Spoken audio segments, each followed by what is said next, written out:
America, चीन से लेकर दुनिया के बड़े देशों को टक्कर देने वाला जापान अब भारत से पिछड़ने के करीब पहुंच गया है।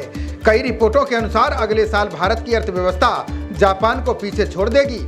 वहीं गिरती इकोनॉमी को लेकर जापान के लोग टेंशन में आ गए हैं। 80 से 90 के दशक में ऐसा लगता था कि जापान की इकोनॉमी अमेरिका को पीछे छोड़ देगी। आज जापान दुनिया की टॉप अर्थव्यवस्थाओं की लिस्ट में चौथे नंबर पर खिसक चुका है। पहले चीन, इसके बाद जर्मनी उसके आगे निकल गए। अब भारत भी जापान को जल्द पछाड़ने वाला है।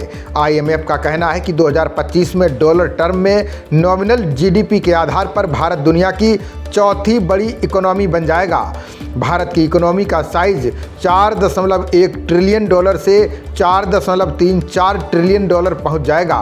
वहीं जापान की इकोनॉमी 4.31 ट्रिलियन डॉलर रह जाएगी।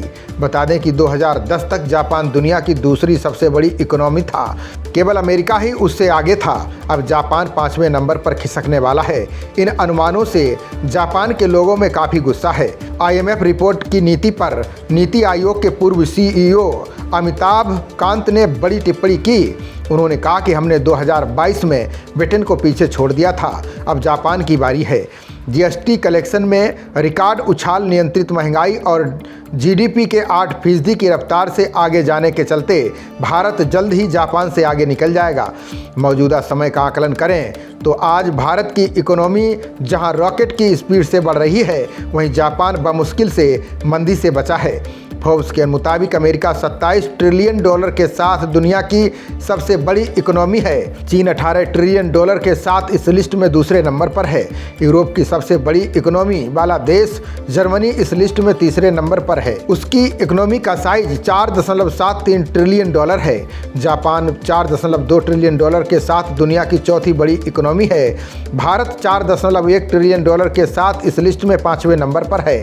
साल 2014 में भारत दुनिया की 10वीं बड़ी इकोनॉमी थी। भारतीय इकोनॉमी को 1 ट्रिलियन डॉलर तक पहुंचने में 60 साल का समय लगा था। 2027 में भारत इस मुकाम पर पहुंचा था। भारत की इकोनॉमी का साइज 2014 में भारत 2 ट्रिलियन डॉलर और 2021 में 3 ट्रिलियन डॉलर पहुंचा था। दूसरी ओर जापान की इकोनॉमी के पीछे जाने की वजह बताई जा रही है। अर्थशास्त्रियों का कहना है कि देश बूढ़ा हो रहा है।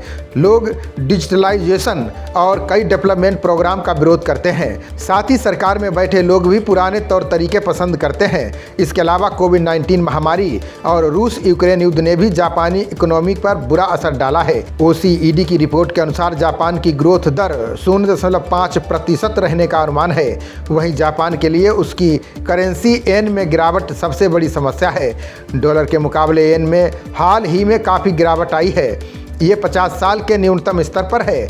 जानकारों का कहना है कि जापान विकसित बाजार है और वो भारत जैसे उभरते बाजारों का मुकाबला नहीं कर सकता है। जापान को ग्रोथ के लिए टेक्नोलॉजी, ह्यूमन कैपिटल में निवेश करना होगा। खबरों का सिलसिला जारी रहेगा। देखते रहिए जनप्रवाद। नमस्कार।